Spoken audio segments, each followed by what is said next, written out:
বিসমিল্লাহির রহমানির রহিম। সম্মানিত দেশবাসী, পুলিশেরা এই যে কুত্তাটাকে বলছে আপনারা তো শুনছেন। এই কুত্তাটা বলছে মানুষের বংশ ধ্বংস করতে, যারা জনগণের জন্য আন্দোলন করে তাদের বংশ ধ্বংস করতে। তাহলে আপনারা তো বুঝেন, আপনাদের যদি আপনারা জনগণ আপনাদের যদি বংশ যদি ধ্বংস করতে চায়, এরকম রাক্ষসেরা, এরকম হায়না জানোয়াররা, অবৈধ সরকারের কুত্তারা, তাহলে আপনারা তাদের বংশকে কি করবেন তা তো আপনারা ভালো করে জানেন। সম্মানিত দেশবাসী, কুকুরের জন্য মগুজ ছাড়া হয় না, কুকুরের কামড় দেওয়া যায় না।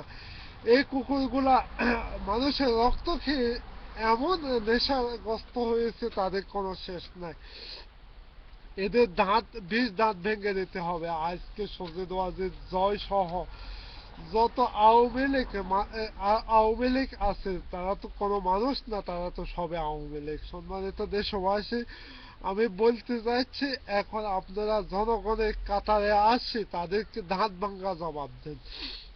আপনাদেরকে আন্দোলন ডিজিটাল আকারে করার জন্য বেশি কষ্ট হবে না। মাত্র 50টা কুত্তাকে যদি আপনারা সাইজটা করতে পারেন, তাহলে এই দেশের মাটি থেকে আওয়ামী সন্ত্রাসী বাকশালে দূরে ফালাবে, ধোঁড়াবে আর ফালাবে, ধোঁড়াবে আর ফালাবে। আপনারা আন্দোলনকে ডিজিটাল আকারে করার জন্য প্রস্তুতি নেন। এভাবে আর মানুষের লাশ নয়, লাশের প্রতিশোধ, এই বলে এখনকার মতো বিদায় নিচ্ছে। খোদা হাফেজ।